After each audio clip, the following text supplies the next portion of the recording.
memperkenalkan diri terlebih dahulu. Saya Eva Nur Hasanah dengan rekan-rekan saya. Saya Vita Puspitasari.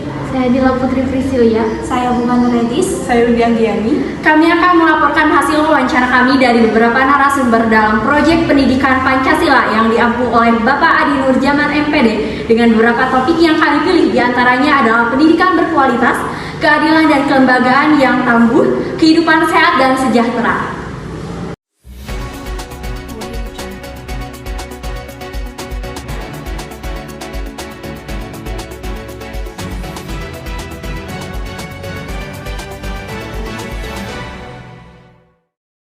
Kami sudah menemukan narasumber yang ada di dalam lingkungan kampus. Boleh Pak perkenalkan diri dulu? Ya, nama saya Agus Setiawan, bagian kebersihan yang di gedung J. Makasih. Langsung ke pertanyaannya Ya. Pak. Yang pertama, seberapa pentingkah kebersihan bagi Bapak untuk lingkungan kampus? Ya, sangat pentingnya buat lingkungan kebersihan kita di kampus ini biar bersih gitu.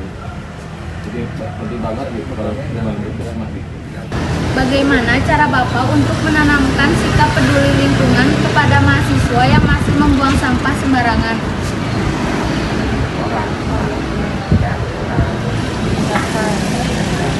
Dengan cara peneguran ya Pak.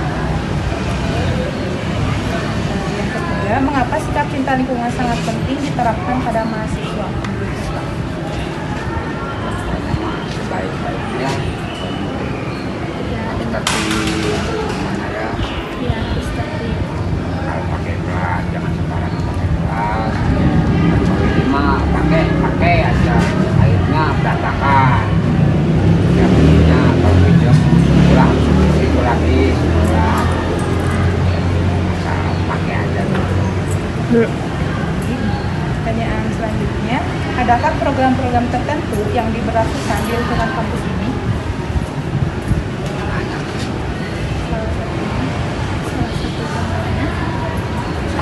Kesian itu Ya, misalkan ada Jumat bersih atau ada kan ada agak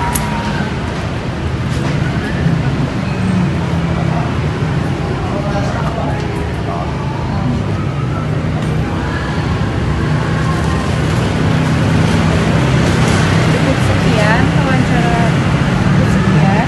Terima kasih Bapak telah bersedia untuk diwawancara ini. Mohon maaf mengganggu waktu. Terima kasih ya Pak. Terima kasih Pak. Assalamualaikum warahmatullahi wabarakatuh. Waalaikumsalam warahmatullahi wabarakatuh. Baik, pada kesempatan kali ini saya Eva Nur Hasanah, perwakilan dari kelompok, akan mewawancarai Ibu terkait dengan topik pendidikan untuk memenuhi tugas kuliah kami, Bu. Apakah Ibu bersedia untuk menjadi narasumber? Siap, saya bersedia. Baik, Bu. Boleh perkenalkan diri terlebih dahulu. Baik, perkenalkan nama saya Indah Lianawati. Saya saat ini sedang mengabdikan diri mengajar di salah satu SMP Al-Quran Al-Hasanat Al-Tafiz, tepatnya di Kabupaten Karawang. Tugas saya sekarang menjadi seorang guru mata pelajaran, yaitu guru mata pelajaran matematika dan mewali kelas kelas 9A. Baik, Cukup Ibu. atau ada yang bertanyakan? Cukup saja, Bu. Baik. Langsung saja Ibu pada pertanyaan yang akan ditanyakan oleh rekan saya, Bunga. Mangga, Bunga. Baik, Baik. silakan. Apa suara saya terdengar, Bu? Iya, terdengar. Baik, langsung saja pada pertanyaan yang pertama. Menurut Ibu, akhlak yang diharapkan seorang guru terhadap murid itu seperti apa? Akhlak yang diharapkan seorang murid terhadap guru atau guru terhadap murid? Guru terhadap murid, Bu. Maaf, Bu, terjadi kesalahan. Akhlak yang diharapkan guru terhadap murid adalah akhlak yang baik tentunya ya. Akhlak yang berakhlakul karimah, di mana akhlaknya ini bisa menjadi suri tauladan atau menjadi pacuan untuk anak-anak. Memang guru itu adalah digugu dan ditiru. Jadi apapun perilaku guru, pasti mungkin akan ada sedikit tidaknya yang akan ditiru oleh muridnya. Jadi sebaik mungkin kami sebagai guru harus memiliki karakter atau perilaku yang baik. Sehingga ketika kita melakukan kebaikan, insya Allah murid didik kita pun akan mengikuti kebaikan dari apa yang kita punya. Gitu. Baik Ibu, ke pertanyaan berikutnya, cara menghadapi akhlak murid yang berbeda-beda itu seperti apa? Oke, untuk menghadapi murid yang berbeda-beda karakter, memang sejatinya setiap kelas pasti memiliki karakter-karakter yang berbeda, apalagi di kelas yang heterogen gitu ya. Ada laki-laki, ada perempuan, pasti dia memiliki karakter yang berbeda. Bagaimana cara menanganinya? Yaitu dengan cara pendekatan, cara dengan kita berkonsultasi gitu ke anaknya. Kita memahami anaknya, dia harus diperlakukan seperti apa, itu dengan cara pendekatan kita terhadap anak. Semakin kita dekat dengan anak, semakin kita tahu gitu akhlak dia itu seperti apa dan harus ditangani bagaimana. Nah, salah satunya adalah dengan mendekatkan diri kita kepada anak. Jadi kan murid kita itu adalah seperti sahabat, bisa seperti itu kan, biar mereka pun nyaman ke kita. Ketika mereka sudah nyaman, rasa nyaman ke kita, ketika mereka ada masalah atau apa, pasti mereka akan curhat lah istilahnya ya, lari ke kita seperti itu.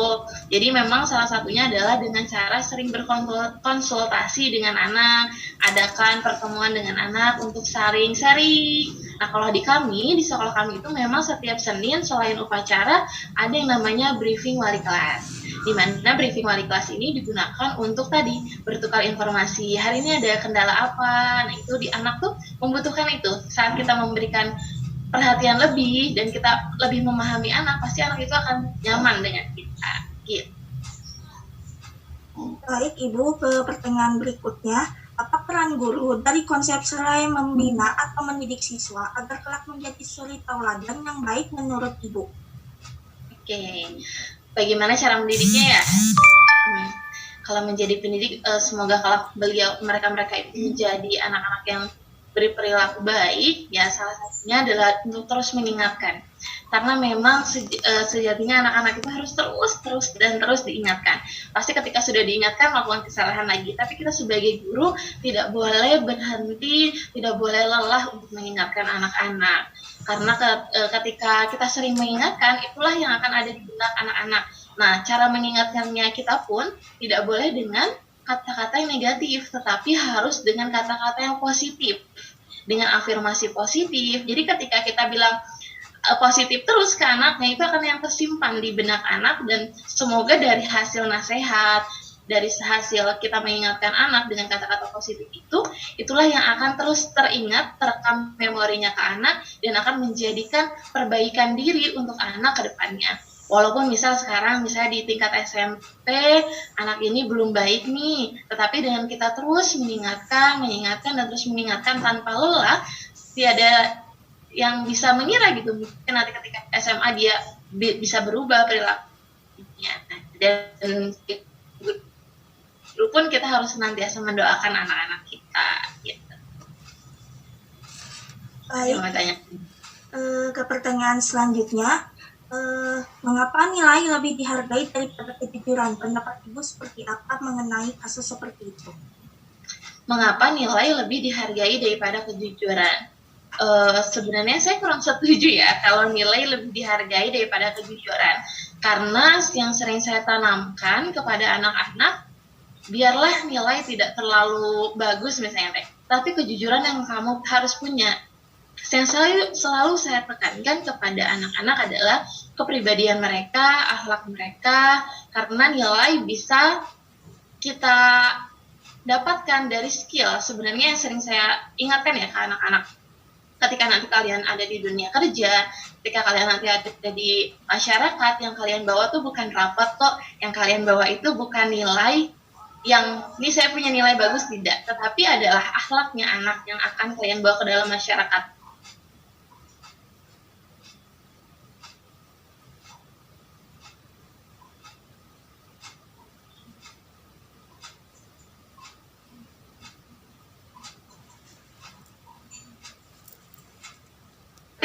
Tidak ditekankan, tapi lebih ditekankan adalah ke akhlaknya.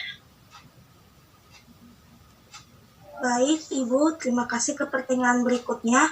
Bagaimana upaya yang dilakukan Ibu sebagai seorang guru dalam mengatasi kesulitan pemberian nilai terhadap sikap siswa dalam proses pembelajaran? Pemberian nilai terhadap sikap siswa. Baik. Oke, kalau penilaian itu sebenarnya kan ada dua ya, ada penilaian pengetahuan dan ada penilaian keterampilan. Mungkin anak ini memang pengetahuannya kurang, tapi dia sebenarnya kalau disuruh bikin proyek atau apa mungkin keterampilan dia bisa muncul gitu. Jadi ketika kita memberikan nilai, kita tidak boleh menilai dari satu sisi sebenarnya. Tapi lihatlah mungkin dia belum mahir di bab ini misalnya ketika belajar, tapi dia mahir di bab yang lain. Oh iya, kita bisa saling menambahkan nilai atau menambahkan poin di situ dengan keseharian kemauan dia belajar saja, itu sudah menjadikan nilai plus untuk anak gitu.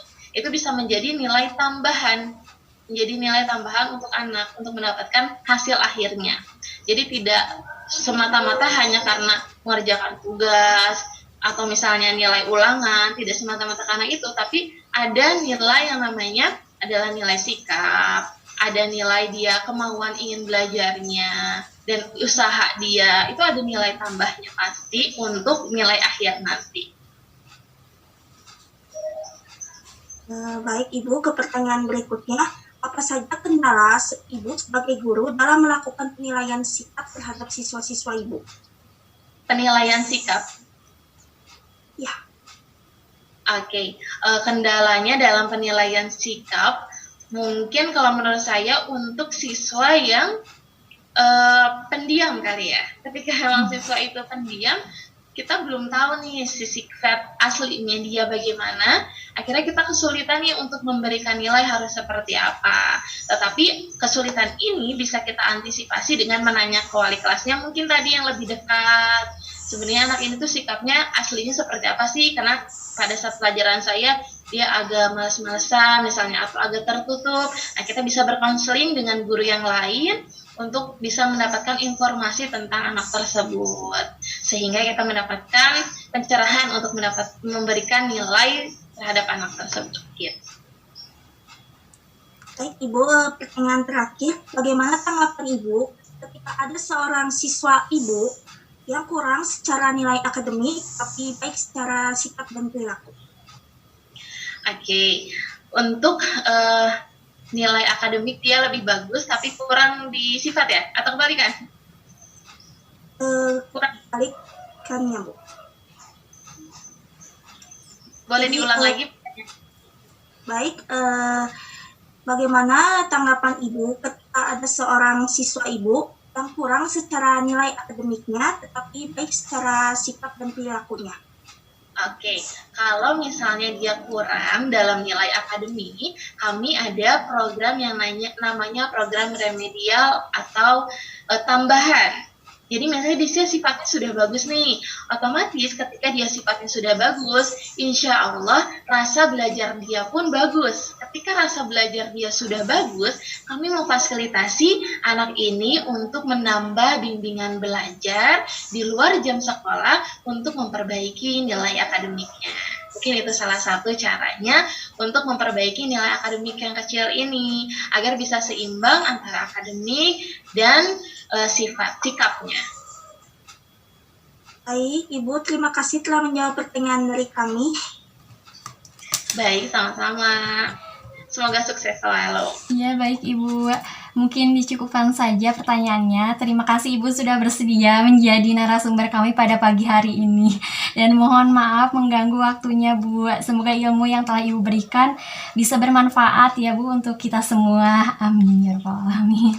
Pada kesempatan kali ini saya Eva, perwakilan dari kelompok, akan mewawancarai Ibu terkait dengan topik kriminalisasi dan kelembagaan yang tangguh untuk memenuhi tugas kuliah kami Bu. Apakah Ibu bersedia untuk menjadi narasumber kami? Iya. Baik Ibu. Boleh perkenalkan diri terlebih dahulu? Nama saya Rika Monika, pangkat saya Bribtu. Baik Ibu, langsung saja ke pertanyaan yang akan ditanyakan oleh rekan saya Vita. Pertanyaan pertama, mengapa kriminalisasi diringankan dalam proses hukum? Supaya negara ini tetap aman, tentram, dan masyarakat mendapatkan kenyamanan. Baik, pertanyaan kedua, bagaimana cara memberikan efek jera kepada pelaku kriminal? Yang pertama, kita memberi teguran ya, dan memberi tindakan agar tidak diulangi lagi gitu, dengan cara kita membawa ke satuan Polres agar diperiksa dan ditangani. Pertanyaan ketiga, karena tindak kriminal sering terjadi, bagaimana cara masyarakat untuk mengantisipasi tindak kriminal ini agar terbebas dari tindak kriminalisasi?